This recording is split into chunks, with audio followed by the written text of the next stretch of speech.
နှစ်အတွင်းဝင်ကြီးချုပ်9ယောက်တိတိကျွန်တော်တို့သိကြတဲ့ဗြိတိန်ခေါ် UK နိုင်ငံရဲ့လက်ရှိအခြေအနေပါဒီနေ့ဇွန်လ22ရက်နေ့မြန်မာအချိန်ညနေ4နာရီမတိုင်ခင်ပါပဲဒီဗြိတိန်ဝင်ကြီးချုပ်ကီယာစတာမာကယာဒူးကနေပြီးတကယ်ပဲတရားဝင်နှုတ်ထွက်သွားခဲ့ပါပြီပြီးခဲ့တဲ့နှစ်2024ခုနှစ်အောက်တိုဘာလကမှလွှတ်တော်မှာနေရာအများဆုံးမဲအပြတ်အသက်နဲ့နိုင်လာတဲ့ UK ရဲ့ဝင်ကြီးချုပ်တယောက်ဘာလို့ဒီလောက်အထိမြန်ဆန်ဆန်ပဲပြုတ်ကျသွားတာလဲဥရောပသမဂ္ဂ EU ကနေပြီးခွဲထွက်ခဲ့တဲ့10နှစ်ပြည့်တဲ့အချိန်မှာဗြိတိန်နိုင်ငံကြီးမှာဘာတွေမှားရင်းနေရလဲဒီနေ့အစီအစဉ်မှာ UK နိုင်ငံရေးကိုတိတ်မကျွမ်းကျင်တဲ့သူတွေပါနားလည်လွယ်အောင်အသေးစိတ်ရှင်းပြပေးပါမယ်ဒီနေ့ဇွန်လ22ရက်နေ့လန်ဒန်မြို့အမှတ်30ဒေါင်းနင်းလန်းကဝင်ကြီးချုပ်ရုံးရှိမှာကီယာစတာမာကိုတိုင်ကဒီထွက်လာပြီးတော့သူကဝင်ကြီးချုပ်ယာဒူးကရောသူ့ရဲ့လေဘာပါတီခေါင်းဆောင်ယာဒူးကနေပါနှုတ်ထွက်ကြောင်းတရားဝင်ကြေညာလိုက်ပါတယ်လာမယ့်ရွေးကောက်ပွဲအတွက်သူကပါတီကိုဦးဆောင်ဖို့အကောင်းဆုံးလူမဟုတ်ဘူးဆိုတာကိုကြည်ကြည်နက်နက်လက်ခံပါတယ်လို့လည်းဆိုပါတယ်ဒီလိုမျိုးနှုတ်ထွက်မဲ့ဆုံးဖြတ်ချက်ကိုဒီနေ့မနက်ပိုင်းကတည်းကချားဘရင်စီတွားပြီးတော့တင်ပြခဲ့တာပ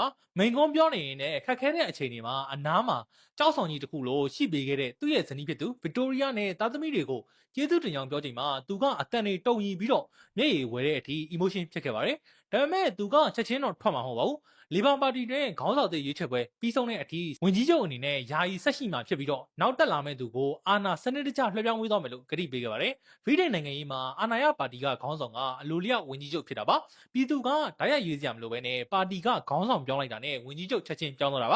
ါကီယာစတာမာကနိုင်ငံကိုအုပ်ချုပ်ဖို့တိကျတဲ့မျှော်မှန်းချက်မရှိဘူးလှုပ်ချင်တဲ့ဒီရွေချက်ကြီးကြီးမားမားမရှိဘူးဆိုပြီးတော့အများရဲ့ဝေဖန်ခြင်းကိုခံခဲ့ရပါတယ်အဆိုးဆုံးကတော့ပြီးခဲ့တဲ့မေလဒီရွေးကောက်ပွဲတွေမှာလီဘာပါတီကအကြီးအကျယ်ရှုံးနေခဲ့ပါတယ်ဒါအပြင်ဒီလိမ်ပိုင်းဆိုင်ရာရာဇဝတ်ကောင်အမေရိကန်ကဒီဂျက်ဖရီအက်စတိန်နဲ့ပတ်သက်ဖူးတဲ့ပီတာမန်ဒဆန်ကိုဒီအမေရိကန်ဆိုင်ရာဗြိတိန်ရဲ့တန်အမတ်ဖြစ်ခန့်အပ်ခဲ့တာတွေပြီးတော့ဂတိတွေခဏခဏဖြတ်တာတွေလေယုံဖြစ်တဲ့ဒီသူ့ရဲ့အကြံပေးချုပ်ကိုဆုံးရှုံးခဲ့ရတာတွေကြောင့်ပြည်သူတွေရောပါတီဝင်တွေကပါသူ့ကိုအယုံကြည်ကင်းမဲ့လာပါတယ်နောက်ဆုံးမှာတော့ဇနီးဖြစ်သူနဲ့ဒီသူ့ရဲ့နေအိမ်မှာအနားယူရင်တေချာတိုင်ပင်ပြီးမှအခုလိုနှုတ်ထပ်ဖို့ဆုံးဖြတ်ခဲ့တာပါဒီလို UK ရဲ့နိုင်ငံရေးမှာအကြက်ရိုက်နေချိန်မှာအမေရိကန်သမ္မတဒေါ်နယ်ထရန့်ကလည်းသူ့ရဲ့လူမှုကွန်ရက်ကနေပြီးမနေ့ကပဲကီယာစတာမာကယာဒူးကနေပြီးနှုတ်ထွက်ရလိမ့်မယ်ဆိုပြီးတော့ကြိုတင်ဟော်ကိန်းထုတ်လှောင်ပြောင်သွားခဲ့ပါတယ်အရင်ကလည်းဒေါ်နယ်ထရန့်ကအီရန်စစ်ပွဲမှာပါဝင်ဖို့ညှင်းဆန်ခဲ့တဲ့ကီယာစတာမာကိုဝင်းစတန်ရှာချီမဟုတ်ဘူးလို့ဝေဖန်ခဲ့ဦးပါတယ်ဒါဆိုရင်နောက်ဘသူတက်လာမလဲအခုရေပန်းအစားဆုံးကတော့မန်ချက်စတာရဲ့မြို့တော်ဝင်ဟောင်းအန်ဒီဘန်နာပါ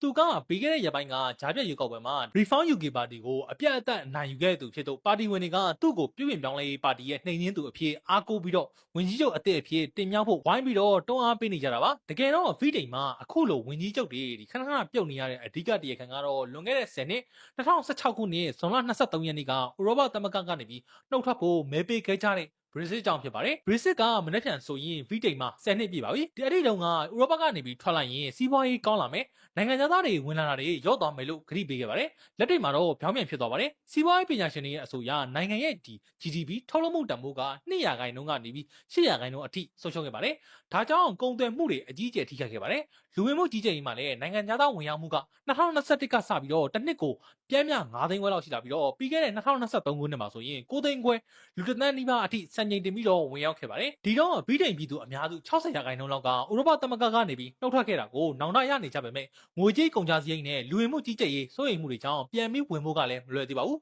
အချုပ်ပြောရရင်တော့ကီယာစတာမာပြုတ်ကျသွားတာကနိုင်ငံရေးရည်မှန်းချက်ပြောင်းနေရရဲ့ပြီးတော့ Brexit နောက်ဆက်တွဲစီးပွားရေးအကြက်တွေကြောင့်ဖြစ်ပါတယ်လာမယ့်ဇူလိုင်လ9ရက်နေ့မှာလီဘာပါတီကခေါင်းဆောင်တစ်ကိုပြန်ပြီးတော့ရွေးချယ်တော့မှာမလို့ဗြိတိန်ရဲ့10နှစ်အတွင်း9ယောက်မြောက်ဝင်ကြီးချုပ်ဘယ်သူဖြစ်လာမလဲဆိုတာကတော့စောင့်ကြည့်ရမှာဖြစ်ပါကြောင်းတင်ဆက်ပေးလိုက်ရပါတယ်အချိန်ပေးပြီးကြည့်ရှုနားဆင်ပေးကြကျေးဇူးတင်ပါတယ်အားလုံးပဲဘေးကင်းလုံခြုံကြပါစေကျွန်တော်ကတော့လင်းခိုင်ပါ